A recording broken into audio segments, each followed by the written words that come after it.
وأخبر عليه الصلاة والسلام في حديث آخر أن الاختلاف سيكثر في الأمة ويتعدد، وأن سبب الخلاف البعد عن المصدر الصحيح كلام الله وكلام رسوله عليه الصلاة والسلام، فبين كثرة الخلاف وبين سببه وبين وسيلة النجاة منه في حديث واحد، حديث العرباض بن سارية رضي الله عنه، فيه قال النبي صلى الله عليه وسلم: إنه من يعش منكم فسيرى اختلافا كثيرا.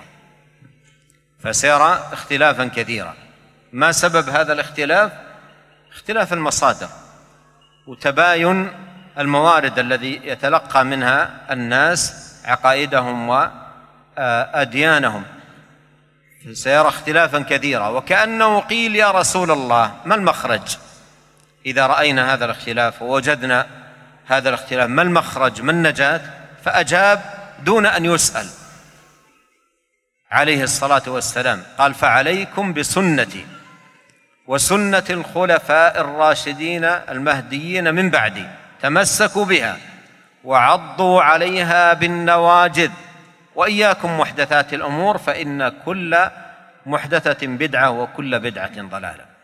وفي حديث الافتراق المشهور قال عليه الصلاة والسلام: وستفترق هذه الأمة، بعد أن أخبر عن افتراق اليهود وافتراق النصارى إلى فرق كثيرة، قال: وستفترق هذه الأمة إلى 72 فرقة. قال: كلها في النار، وهذا وعيد، كلها في النار إلا واحدة. قيل: من هم يا رسول الله؟ فماذا كان الجواب؟ قال: من كان على مثل ما أنا عليه اليوم وأصحابي، تنبيها على أهمية إصلاح المصدر والمنبع، بأن يكون دين المرء دينا صافيا نقيا متلقى من المعين الزلال والمورد العذب الذي عنه أخذ الصحابة ومنه تلقوا دينهم رضي الله عنهم وأرضاهم. ففي هذا النجاة وفيه السلامة. Kemudian Nabi kita Muhammad sallallahu alaihi wasallam juga telah mengabarkan kepada kita dalam suatu hadis tentang perkara yang berbahaya, itu timbulnya perselisihan yang banyak. Ya, bukan hanya sekedar timbul perselisihan, bahkan perselisihan yang banyak. Kemudian setelah Rasulullah SAW menjelaskan akan banyaknya perselisihan yang akan timbul, Rasulullah SAW juga menjelaskan apa sih sebabnya timbul khilaf tersebut. Bukan cuma menjelaskan tentang sebab khilaf tersebut, bahkan Rasulullah SAW menjelaskan bagaimana jalan keluar dalam menghadapi khilaf-khilaf tersebut. Dalam hadis yang sahih yang diriwayatkan dari sahabat Irbad bin Sariyah radhiyallahu taala anhu, bahwasanya Rasulullah SAW bersabda, "Fa innahu may ya'ish minkum fasayara ikhtilafan katsira." Sungguhnya barang siapa yang akan hidup setelahku, dia akan melihat ikhtilafan katsira, banyak sekali perselisihan. Banyak sekali perselisihan. Apa sebabnya perselisihan tersebut?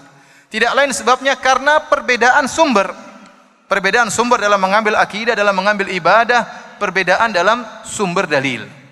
Tatkala banyak sumber dalil, maka timbullah banyak perselisihan. Kemudian seakan-akan kalau kita sampai kepada kita hadis ini, tentu kita akan bertanya, ya Rasulullah, kalau begitu mal makhraj? Apa jalan keluarnya? Tetapi Rasulullah SAW bahkan dalam hadis ini Rasulullah SAW memberi solusi sebelum ditanya. Kenapa? Karena sayangnya kepada kita. Jadi beliau menjawab tidak ditanya. Apa solusinya? Seakan-akan Rasulullah tahu bahwasanya orang akan bertanya, Rasulullah, kalau banyak perselisihan apa solusinya? Maka Rasulullah SAW berkata, "Alaikum bisunnati, fa alaikum bisunnati, wa sunnatil khulafa'ir rasyidin al-mahdiyyin min ba'di, 'addu 'alaiha bin nawajib." Kata Nabi SAW, hendaknya kalian pegang teguh sunnahku dan sunnah para khulafa'ir rasyidin, sunnah para sahabat, gigitlah dengan geraham kalian. Ini jalan keluarnya, solusinya. Kemudian ada peringatan lagi, kata Nabi SAW, "Wa iyyakum wa muhdatsatil umur, fa inna kulla muhdatsatin bid'ah." Dan hati-hatilah kalian terhadap perkara-perkara yang baru dalam agama, karena setiap perkara yang baru dalam agama adalah bid'ah. Dan juga dalam hadis tentang iftirakul ummah, tentang hadis perpecahan umat yang masyhur hadis tersebut, setelah Rasulullah SAW menjelaskan bahwasanya orang-orang Yahudi telah terpecah menjadi 71 golongan dan orang-orang Nasara telah terpecah menjadi 72 golongan. Setelah itu Nabi berkata, "Wa sastaftariqu hadhil ummah ala 73 firqah kullaha finnar illa wahidah." Demikian juga umat ini akan terpecah menjadi 73 golongan, semuanya di neraka. Ingat, ini ancaman. Ancaman, hati-hati, jangan masuk dalam perpecahan tersebut, terancam dengan neraka jahanam. Kecuali satu yang selamat. Para sahabat bertanya, "Man hum ya Rasulullah?" Siapa yang selamat tersebut? Maka Rasulullah SAW menjelaskan, "Man kana ala mithli ma ana alaihi al-yawma wa ashabi." Yaitu orang yang berjalan di atas apa yang sedang aku tempuh dan para sahabatku pada hari ini. Ingin selamat? Seakan-akan Nabi berkata, aku dan para sahabatku sedang menempuh jalan. Ikutilah jalan tersebut yang sedang aku tempuh pada hari ini. Di sini Rasulullah SAW menjelaskan tentang murninya sumber agama. Bahwasanya sumber agama yang murni yaitu apa yang ditempuh oleh Nabi, kemudian diambil oleh para sahabat dari sumber aslinya, dari sumber murninya, maka disitulah keselamatan dari berbagai macam perselisihan. هناك كلمة جميلة ونافعة لشيخ الإسلام ابن تيمية رحمه الله تعالى قد قالها في سياق سؤال وجه إليه عن الاعتقاد، فقال رحمه الله تعالى: الاعتقاد ليس لي ولا لمن هو أكبر مني، أي في العلم والمكانة. قال: الاعتقاد ليس لي ولا لمن هو أكبر مني، الاعتقاد لله وللرسول صلى الله عليه وسلم. الاعتقاد ما جاء في القرآن وما جاء في البخاري ومسلم والأحاديث الصحيحة في السنن وغيرها، هذا هو الاعتقاد. Ada suatu perkataan yang sangat indah, yang sangat bermanfaat dari Syekhul Islam Ibn Taimiyah rahimahullahu taala. Beliau mengucapkan perkataan emas beliau ini kapan? Tatkala beliau ditanya tentang masalah i'tiqad, masalah akidah. Ya, ditanya tentang masalah akidah. Apa kata beliau rahimahullahu taala? Al-i'tiqadu laisa li wala liman huwa akbaru minni.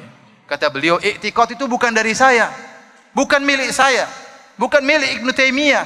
Dan i'tiqad itu bukan akidah, itu bukan milik orang yang lebih daripada Ibnu Taimiyah. Dia ingatkan bahwasanya sumbernya bukan saya, sumbernya bukan fulan dan fulan, bukan yang lebih hebat dari Ibnu Taimiyah, itu bukan sumber akidah. Kata beliau, al-i'tiqadu lillahi wa li rasulihi. I'tiqad itu milik Allah dan Rasulnya. I'tiqad kita ambil bukan dari orang, tapi dari Al-Quran dan Sunnah Nabi SAW.